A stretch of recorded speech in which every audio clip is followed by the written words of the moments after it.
Salut tout le monde. Ce message s'adresse particulièrement aux acteurs de la transition. Vous avez été témoins, comme tous les Maliens,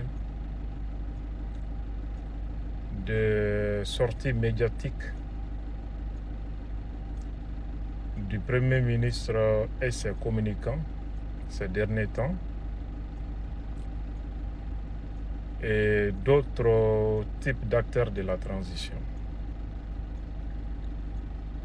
On semble également assister à une campagne de communication nuisible contre le président de la transition, le colonel Assimi Goïta.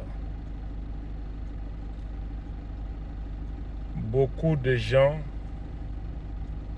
semblent avoir compris les enjeux de ces messages péjoratifs lancés contre le président de la transition. Ça ne m'empêche pas, en tant que citoyen, en tant que journaliste analyste, de dire ce que moi j'en pense personnellement. Monsieur le Président de la transition et tous les autres acteurs, sachez, je sais que vous le savez déjà,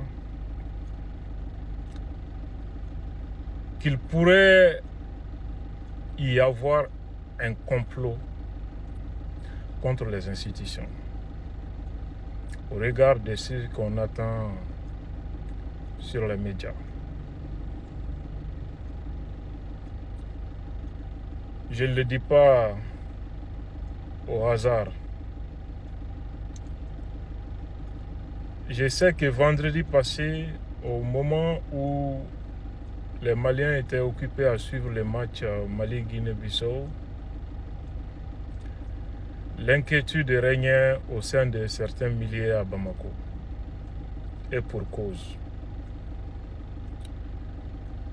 Fort heureusement. Mais ce n'est pas l'objectif de cette communication. Je sais que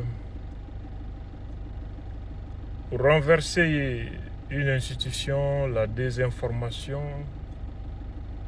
joue un rôle extrêmement important. C'est un préalable non négociable.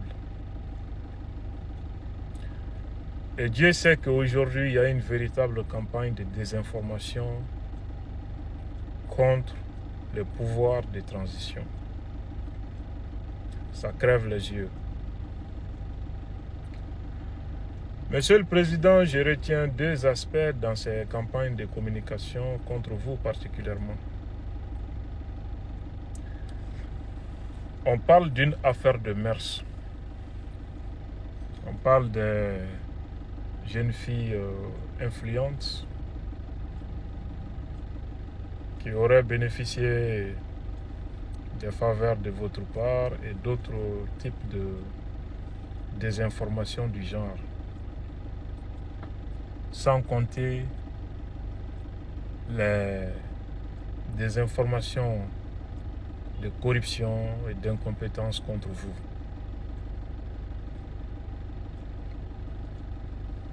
Ce qui est attaqué ici, c'est votre image, votre crédibilité, mais surtout votre légitimité. Comment assurer la délégitimisation de la légitimité du président pour le rendre vulnérable, convaincre les Maliens et les forces armées contre le pouvoir. C'est le premier aspect qu'il faut noter dans ces campagnes de diabolisation en cours sur les médias contre le pouvoir de transition. Les discours de polarisation et de division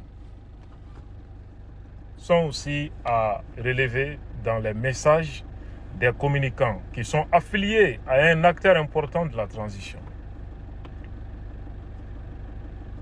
De nature à donner l'impression d'une division au sommet du pouvoir, surtout entre les acteurs militaires,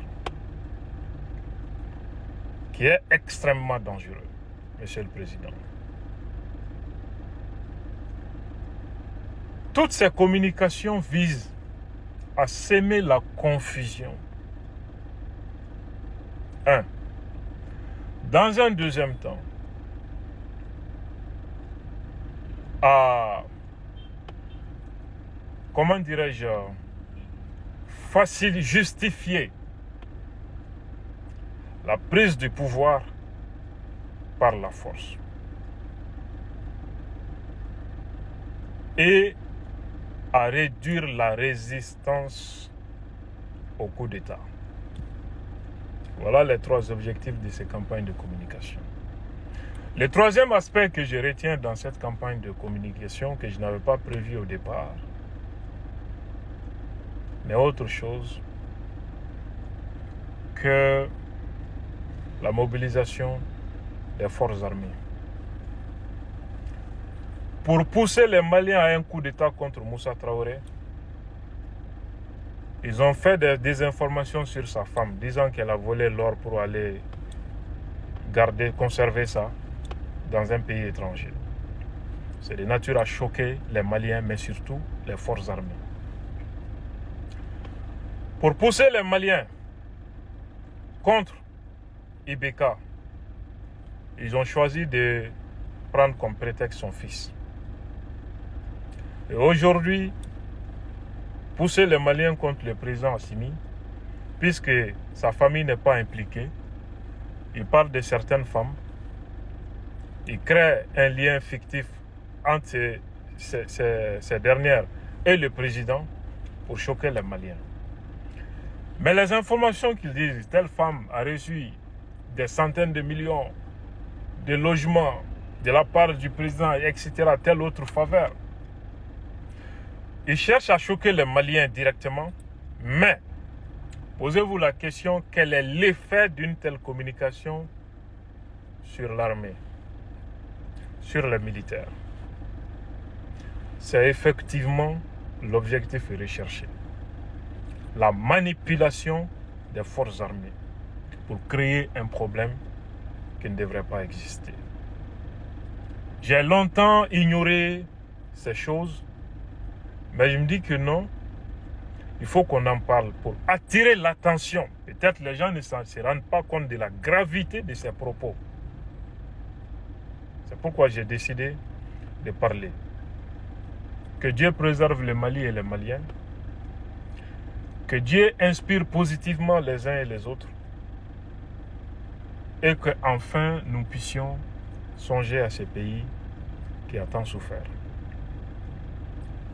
Allah Kamali Bassi. Shalom.